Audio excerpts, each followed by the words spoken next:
की सच्चाई, सच छुपने नहीं देंगे। नमस्कार, आप देख रहे हैं देश की सच्चाई। देश की सच्चाई ने ठाना है कि सच्चाई दिखाना है। देश की सच्चाई के जितने भी टीम हैं पूरे देश भर में देश की सच्चाई दिखाने का, देश की सच्चाई को उजागर करने का काम कर रहा है।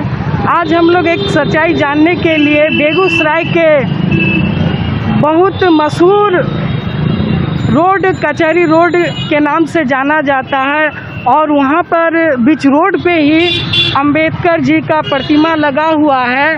और बहुत दिन से यहाँ प्रतिमा का जो उद्घाटन कब हुआ और कैसे हुआ, इस प्रतिमा को यहाँ कैसे स्थापित किया और किस समय में स्थापित किया गया है, इसके बारे में हम लोग जानने का प्रयास करेंगे।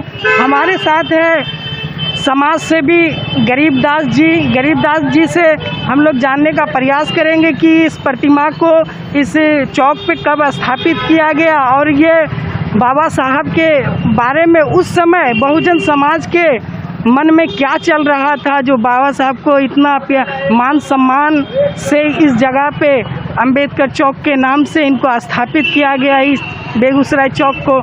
तो हम गरीबदास जी से जानेंगे कि कब ये प्रतिमा को स्थापित किया गया।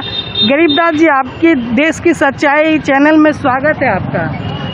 हाँ, तो मैं बताना चाहता हूँ कि बाबा साहेब डॉक्टर अंबेडकर की जो प्रतिमा आप देख रहे हैं, ये प्रतिमा के प्रति सोच तब जगी जब भारतीय संविधान के बारे में कुछ हमारे समाज के पढ़े लिखे लोगों ने, जब उनको लगा कि इस देश के अंदर संविधान है और संविधान रहने के बावजूद भी आज जिन्होंने संविधान दिया, आज उनकी एक प्रतिमा भी बेगूसराय जैसे जगहों में नहीं है, जहां दलितों की तादाद लाखों में लोग रहते हैं। और इस सोच के तहत कुछ संघर्षशील लोग जो बाबा साहब के प्रति उदार थे, जो बाबा साहब के बारे में जानते थे, वैसे लोगों ने आज प्रतिमा की स्थापना के लिए उन्होंने प्रयास किए। और प्रयास में मैं बताना चाहता हूं कि स्थानीय पोखरिया निवासी रजनीकांत पासवान जी हुआ करते थे, जो समाज के प्रति बहुत ही उदार थे,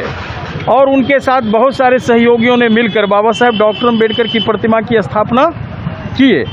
और पुनः ये मॉडिफिकेशन आप जो देख रहे हैं, बाबा साहब की जो स्टैचू लगी हुई है, उसमें के.पी. रमैया साहब डीएम थे, उन्होंने इस स्मारक को उन्होंने लगाने का काम किए। बहुत सारे लोगों ने इस स्मारक के बनने के बाद, ये छतरी इसके ऊपर नहीं थी, एक बाबा साहेब डॉक्टर अंबेडकर की जयंती के अवसर पर स्थानीय हमारे जो निकाय के एमएलसी हैं रजनीश कुमार जी, वो यहाँ उस कार्यक्रम में पधारे थे।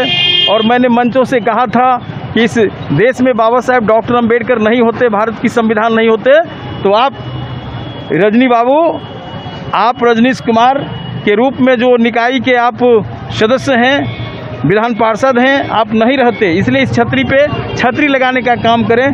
जो ये उन्होंने ऐसा ही किया, जो बहुत सराहनीय है। लेकिन बाबा साहब के प्रति जो उदार होना चाहिए, ना तो समाज के तथाकथित जो लोग लाभ लिए हैं, ना तो वो हैं, ना तो हमारे जो वर्तमान में जो सरकारें चल रही है, उनकी निगाहें भी सिर्फ खाना पूर्ति जैसे है।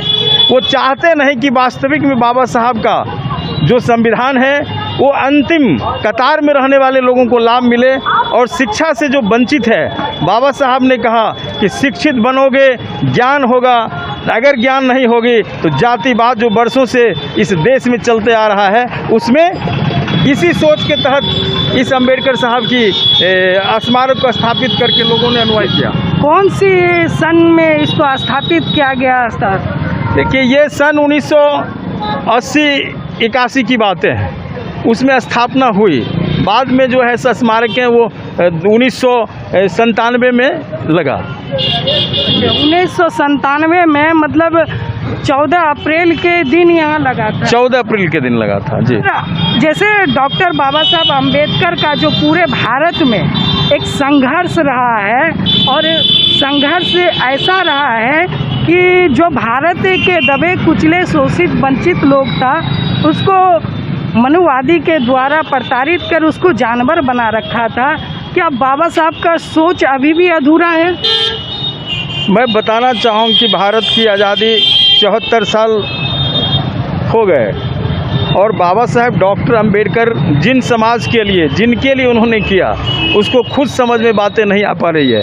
चंद लोग इसको समझ पाए हैं, लेकिन जो मनुवादी समाज के लोग थे उनको पता था कि डॉक्टर अंबेडकर इस देश में चाहते क्या है। समता और स्वतंत्रता, भाईचारा और विश्व पे आधारित भाईचारे की स्थापना करके भारतीय संविधान को बाबा साहेब डॉक्टर अंबेडकर ने देने का काम किया। और बाबा साहेब डॉक्टर अंबेडकर आप जानते हैं कि जातियों के शिकार हुए, उनको पढ़ने लिखने में वो ब्लैक बोर्ड देखने की भी इजाज़त नहीं थी, लेकिन कहा गया कि जब प्रतिभा जिस व्यक्ति में होती है तो लाख रोकें, इसके बाद भी वो नहीं रुकते हैं। और बाबा साहब का जो सोच था, बाबा साहब डॉक्टर भीमराव अंबेडकर जो आपका संविधान निर्माता जो भारत का है, उनका सोच था, पहले आर्टिकल में भी लिखा हुआ है, समता, स्वतंत्रता, बंधुता, न्याय पर आधारित और समाज का राष्ट्र करने का जो संकल्प लिया गया था। आज आज़ादी के 74 साल बाद भी ये सचक कमेटी का रिपोर्ट भी बताता है 2013 का, आज 21 चल रहा है, जो 83% जो लोग हैं भूखमरी नहीं अर्थ भूखमरी में ज़िंदगी गुजर बसर कर रहा है। क्या संविधान भारत देश में लागू होने के बाद भी आज के तारीख में ऊंच नीच, गैर बराबरी और असमानता का जो व्यवहार देखा जा रहा है?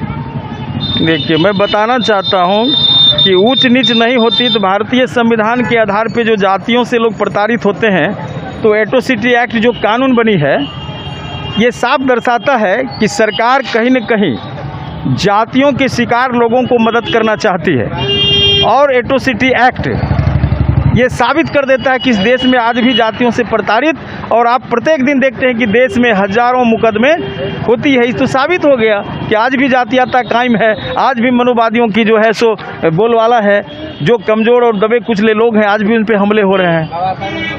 हाँ, बहुत बहुत शुक्रिया गरीबदास जी, आपने बहुत विस्तार से हमें बताएं और हमारे समाज से भी साथी पहुंच चुके हैं यहाँ पर, हम उन लोग से भी जानने का प्रयास करेंगे। हम परिचय भी देते हैं, हमारे करीबी लोग हैं, ये राष्ट्रीय मुस्लिम मोर्चा के जिला संयोजक हैं जो समाज सेवी के रूप में अपने संगठन को इस जिला में चला रहा है। सर, बाबा साहब के प्रति आपका क्या सोच है? इंडिया में अगर बाबा साहब नहीं होते तो शायद इंडिया आज़ाद भी नहीं होता। सबसे बड़े गर्व की बात है कि हमारे बाबा साहब का जो कारनामा इंडिया में रहा है, पूरे वर्ल्ड इसको जो याद कर रहा है। और एक अजूबा बात ये भी है कि इनका शिक्षा जो कैलिफोर्निया में जो हुआ और इनके द्वारा जो इंडिया का संविधान लिखा गया, तो कैलिफोर्निया यूनिवर्सिटी में भी लिखा हुआ है कि ये बहुत गर्व की बात है कि मेरा स्टूडेंट ने इंडिया का संविधान लिखा। आज हमारे भीमराव अंबेडकर जी के वजह से हम लोग इतनी आज़ादी से चल रहे हैं और इंडिया में जो है हम लोग और बहुत बड़ा बदलाव लाएंगे उनके रास्ते को आगे बढ़ाते हुए।